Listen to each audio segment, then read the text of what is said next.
It's Sunday morning, and I've decided that I think in the future, and from this point on, I'm going to do a video every Sunday that pretty much creates a map of what I'm looking at for the rest of the week in the investment world and the rest of the world that I live in, and share it with you. But before I get into that, I want to also share with you that I put out another video.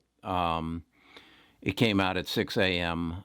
This morning, and I think it's the most important video I've ever done, and I really encourage you to take a look at it. The title of it is I Can Make You a Millionaire in 2 Years. I think that's what it is anyway, but you'll see it. And I think it'll give you some history on me, and it'll also give you some future on me. But what I wanted to talk about today is my plan for the week. I put out a newsletter every morning that pretty much tells you what I'm looking at and what I'm considering for that day. If you want to get a copy of that newsletter, it's called my morning market plan. You can get it by going to bestofusinvestors.com and just giving me your email address. Since I don't have to put a stamp on it, I'm not charging you anything for it. But I think it's, and then I would also encourage you, if you want to communicate with me, since that's coming from me, and you want to email me something, that's where you do it. I get a lot of my ideas from you all, and that's really the purpose of this YouTube channel, is to create a tribe of my original goal was 1 million people before I die. I've moved that up to try to match Mark's. I want 9 million people, just like Mark has, and I want that to be a place where you can benefit and you can change your life. And if you'll watch the other video I put out this morning, you'll understand what I'm talking about. So, what's on my mind? I approach the stock market on two folds. One is I invest very, very heavily into the big six. The Amazons, the Apples, the Googles, the Facebooks, the Microsofts, IBM, and then add to that Tesla. And then what I'm doing on Sunday is going through a list of stocks that I have gathered that I'm interested in buying. Some of them are what I call opportunity stocks, and that opportunity has been presented as a result of the coronavirus. The virus has taken some very good companies and put them into some very bad situations, yet they still have the financial wherewithal to survive through the bad times. And on those, I list Disney, American Express, Valero. Valero is my oil play. And if you go back into my videos, it explains they're not a driller, they're a retailer. And their bad situation is kind of the same bad situation that Disney faces. They're a good company. They got good, strong balance sheet, but they just don't have cash flow coming through the gates or through the pumps. Berkshire, I also like because they're a strong company, even though they own Coca-Cola. Inside joke there. Hilton, I'd watch I like Hilton, but I think with the surge in the virus again, they got to look awful good for me to buy back into them. I would have bought into them a couple of months ago. I kind of missed the opportunity because I wasn't paying attention. And then the other one is McDonald's. And let me give you some places where I like to buy. Disney, I actually bought at, I believe it was around $100 a share. Maybe it was 99. And it's now up to 112. So I've got some profit in it. The only other opportunity, there's a small gap, and if you don't know what I mean by gap, go to find my video where I talk about buying the gaps. There's a small gap at 109. American Express, I owned and then sold.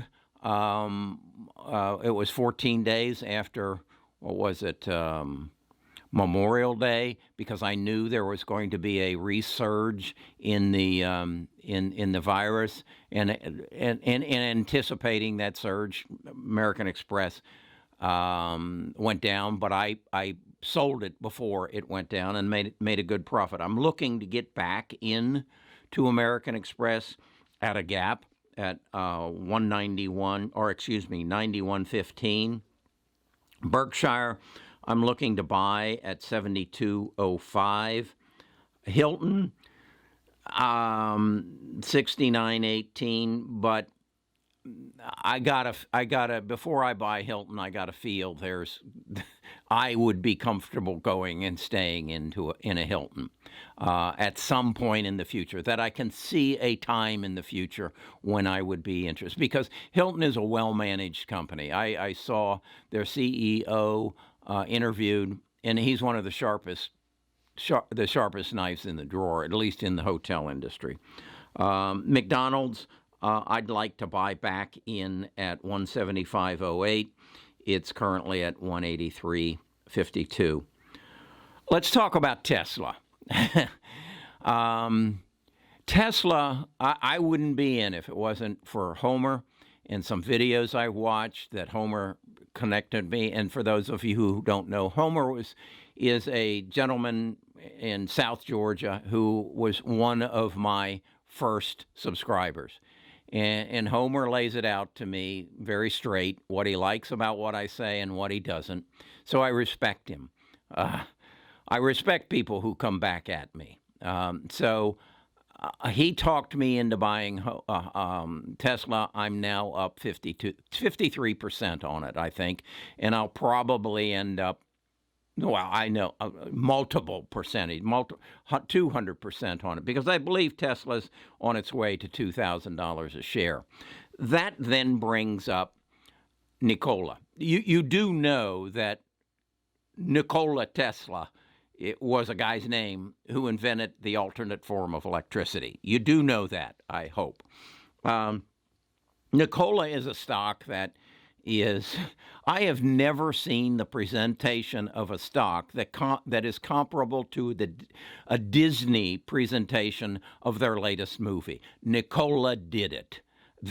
They presented that stock on CNBC, and that founder and the long-haired guy went around, and they have professional videos, movie trailer videos to hype this stock. Well, I watched that and I thought, wow, that's a good idea. And then it dawned on me when I was about 18 years old, which would have been somewhere in the 60s, there was a report that General Motors had a automobile that could run on water. Yeah, that was in the news. But the rumor was, and in fact, it was in a magazine we had back there then called Popular Mechanics or Popular Science, or I think there were two of those. But they said General Motors the patent has been bought away from General Motors by the oil companies because they were afraid it would put them out of business. Well, what they were talking about is exactly what Nicola is talking about, and that's a hydrogen-powered vehicle. But in Nicola, it's also battery-powered. And what the hydrogen does is extends the mileage potential on a big, heavy truck. But the issue is Nicola has to build filling stations, hydrogen stations, everywhere that truck goes, so that they can refuel that. And that's not a problem, because all they have to do is build a distillery at each of the filling stations that takes the hydrogen out of the water, and then they buy electricity at very low rates in the early morning hours. So in theory, it all works. On paper, it looks like a good plan, but the concept has not been proven. So I won't buy a stock like that. If I did, I'd buy it at 40, but I won't be buying it because risk and reward, there's too much risk there, and there's too many other opportunities. When I see Mark Zuckerberg buying 10% of India's largest telecommunication company and taking the skills and the talents that he's developed here and made a buttload of money off of the population of the United States, which is 350 million, and India has 1.3 billion people, that's a no-brainer to me. That's a proven concept that's just expanding its market. And that's what I see in Google and Amazon. And so Nicola may be the next Tesla, but it ain't going to be with my money because there's better opportunities for me elsewhere. And why would I? That's again, I'm a good poker player, but I'm going to go play against the 9 best poker players in the United States and Las Vegas. There's a risk there. I don't see a risk in the big 6 plus Tesla. Now, the other thing, though, I'm looking for another big 6. And that's what I like about what I'm doing. You all feed me information that causes me to go look. And I create a wish list. Right now on that wish list, I don't know how many of you have told me to look at Square. I know the banking industry is going to be disrupted. I know that there is no reason for me to have a facilitator for a loan, for a credit card transaction through a bank. I know that. I know there is no reason I should be involving that bank that is housed in a 56-story building in downtown New York City and has thousands of employees and has a CEO that takes a salary of $35 million a year. Now, I don't mind you taking a salary of $35 million a year. If you founded the company, you created it, you took the risk, you built it, I don't mind that. But if you just graduated from Wharton Business School or Harvard Business School and you traveled in the right circles and had the right friends and you put yourself in a position to get paid $35 million in a bank, no, that ain't right. That just ain't right.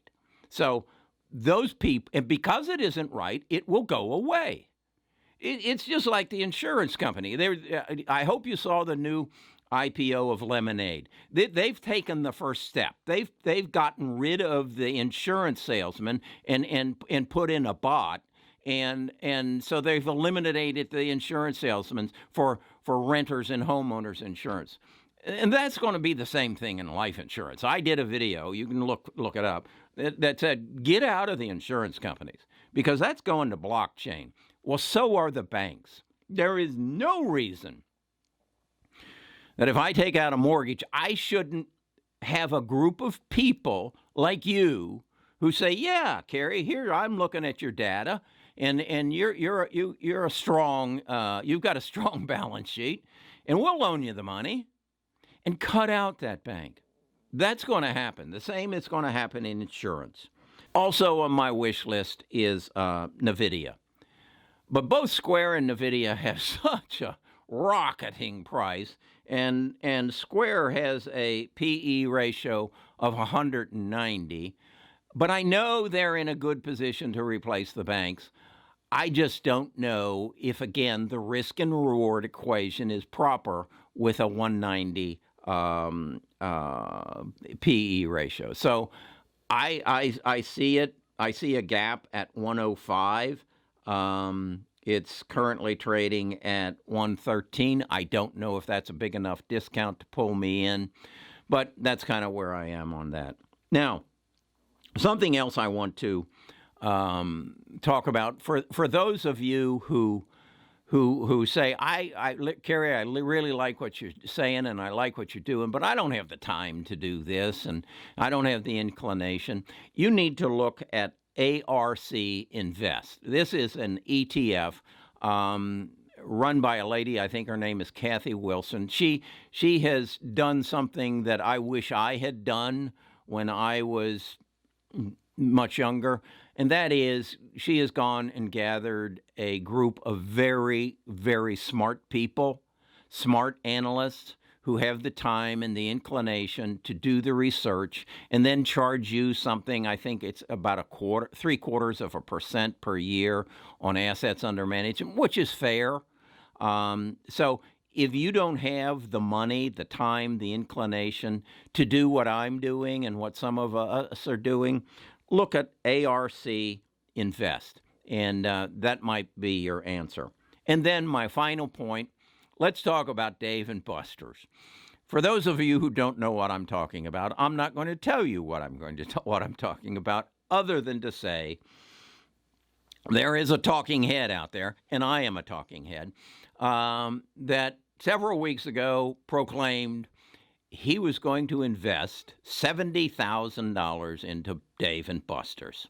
Well, that was at $19 a share. Today, Dave & Buster's is selling for $12.74. So the moral to that story is please, please do not take the advice of talking heads without doing your own research and doing your own digging and making your own decision.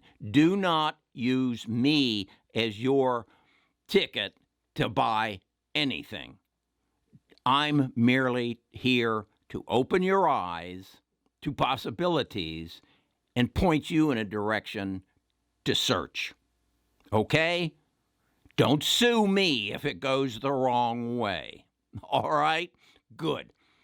Watch my other video this morning, particularly for those of you who have an interest in getting into what I'm in, building a digital business. Okay? Great.